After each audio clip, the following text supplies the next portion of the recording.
Attention mga Filipino senior citizens, maghanda na dahil isang buwan na lang magsisimula na, pwede nang maka-apply sa 10,000 pesos cash gift bigay ng ating gobyerno. Paano nga ba makakakuha nito at ano ang kailangang dokumento na ipapakita? Yan ang ating pag-uusapan sa video na ito.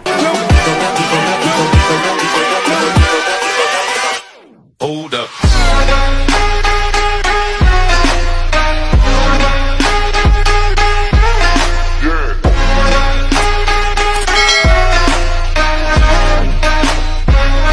Hello mga ka-vlogs! Welcome dito sa aking YouTube channel. Magandang araw po sa lahat ng mga manonood. Saan po kayong dapat sa mundo? Kumusta mga ka-vlogs? Well, isang buwan na lang po ang ating aantayin at magsisimula na po ang pamamahagi dito sa 10,000 pesos cash gift bigay ng ating gobyerno.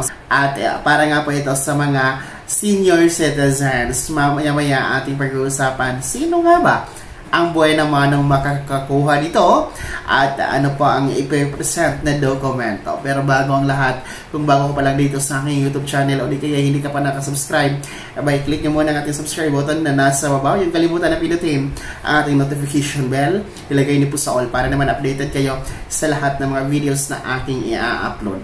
So kung inyo pong nasabaybayan po ang ating mga uploaded videos at kung maalala nyo po, sinabi po ng ating NCSC or the National Commission of Senior Citizens sa pamamagitan po ng OIC Chairman na si Dr.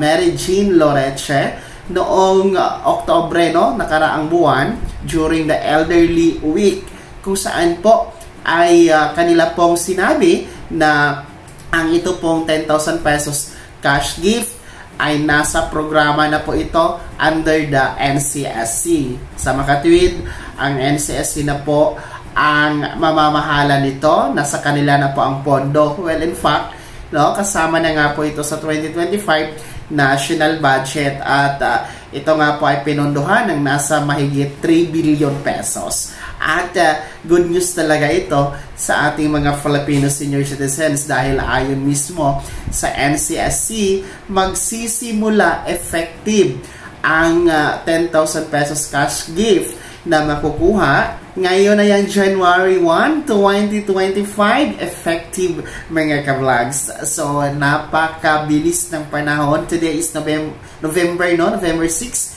And isang buwan na lang talaga magsisimula na ang 10,000 piso na cash gift. Pero sino nga ba ang dapat mas excited dito? Sino nga ba ang buhay naman ng makaka-apply ng 10,000 pesos cash gift? Well, ulitin po natin, ito po ang Expanded Centenarian Act na kung saan po ay yung existing kasi natin is yung 100 years old, yung Centenarian Act of 2016, kung saan when you reach the milestone of 100 years old, ay bibigyan ka ng gobyerno ng 100,000 pesos. Pero dahil nga po sa madalang or hindi po lahat nakaka 100 years old, kaya nga po binabaan itong Expanded Centenarian Act kung saan po merong paunang cash gift na 10,000 pesos para sa ating mga lolo at lola na may edad 80, 85, 90 at 95 years old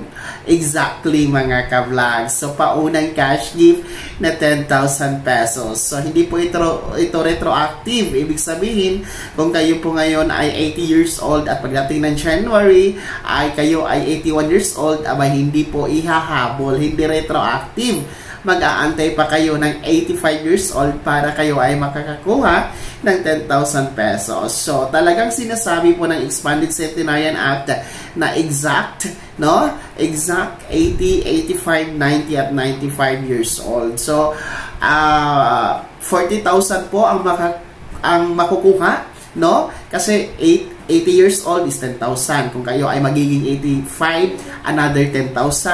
Kung kayo ay aabot ng 90 years old, another 10,000.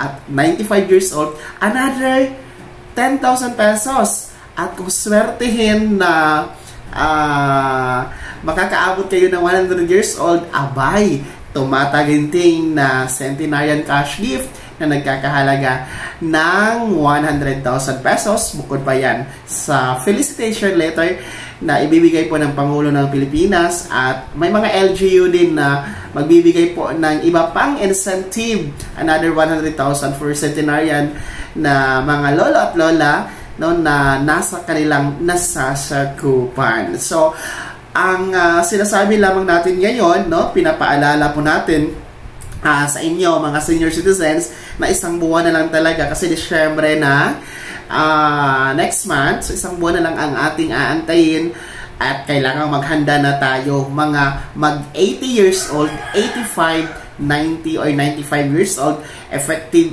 or simula January 1, 2025. Maghanda po kayo ng inyong proof of identity na magpapatunay na talagang kayo ay nasa nasabing mga edad. So, paano po? Ano ang mga dokumentong yan? Unang-una, pwede tayong mag-present ng ating birth certificate. Kasi sa ating birth certificate, andyan naman po lahat, no? Meron tayong araw ng kapanganakan, petsa, buwan, at yung tawag natin na taon. So, hindi talaga nagsisinungaling ang PSA birth certificate. So, nakakalculate dyan kung talagang tama ba ang ating edad. And kung wala kayong birth certificate, kasi hindi naman po lahat ng mga seniors natin may birth certificate, dahil hindi naman uso noong unang panahon ang pagpaparehistro. So, pwede tayong mag-present ng any valid ID, primary. So, it's either passport, postal ID, SSS UMID, SSS ID, driver's license. Well, kung wala talaga kayo dyan ng mga primary IDs, pwede po i-present ang Senior Citizen ID. Kasi sa Senior Citizen ID, andyan din po naka-indicate ang inyong birthday. So, pwede po ang ating Senior Citizen ID. Anyway, sa mga wala pong Senior Citizen ID pa, pwede kayong kumuha sa OSCA office na nasa LGU ninyo. Libre lamang yan, walang bayad. Per LGU, may OSCA office. Ano? Isa po sa kanilang trabaho ay ang pamamahagi ng Senior Citizen ID. Madali lang po makuha ang Senior Citizen ID. So, I think pinakamabilis na yun na dokumento na pwede natin i-present, the Senior Citizen ID. Kung wala talaga kayong ibang valid ID or wala kayong birth certificate. Kaya naman, no, be prepared, maghanda na talaga kayo. Congratulations in advance sa mga buhay na manong makakakuha ng 10,000 pesos cash gift. Hindi po ito fake news. Totoo po ito, sinabi po ito mismo ng NCSC during the press conference last Elderly Week noong nakaraang buwan. And sa katunayan nga po ay kasama na ito sa pondo ng national budget, no? More than 3 billion ang nakalaan dito. Kaya sana all na lang talaga, no? And challenge po ito sa lahat ng mga lola at lola na panatilihin ang magandang kalusugan, no? Aim po natin na makakaabot tayo sa mga ganong edad para atin pong matikman ang ayuda na bigay ng ating gobyerno. Of course, makakatulong na din po yan sa ating mga maintenance na gamot, pagbili ng pagkain at iba pang pangangailangan ng ating mga lolo at lola. Kaya naman, mga senior citizens, sino po ba sa inyo dito ang mag 80 years old, 85, 90, or 95 years old by simula January 1 or next year? No, sino po ba sa inyo dito? Abay, congratulations in advance. I-commento nyo na sa comment section na nasa baba. At ano po yung birthday nyo, kompleto, at taga saan kayo, kompletong pangalan, ha? Dahil kayo po ang buhay naman ang makakakuha, makaka-apply sa 10,000 pesos cash gift under the Expanded Centenarian Act, mga ka-vlogs, no? At ito nga po ay nasa ilalim na ng pamamahala ng National Commission of Senior Citizens or NCSC. Kaya magrehistro na kayo sa database ng NCSC. Nasa more than 7 million na tayo ngayon, no, na registrants sa database ng NCSC. The website po ay ang www.ncsc.gov.ph, no?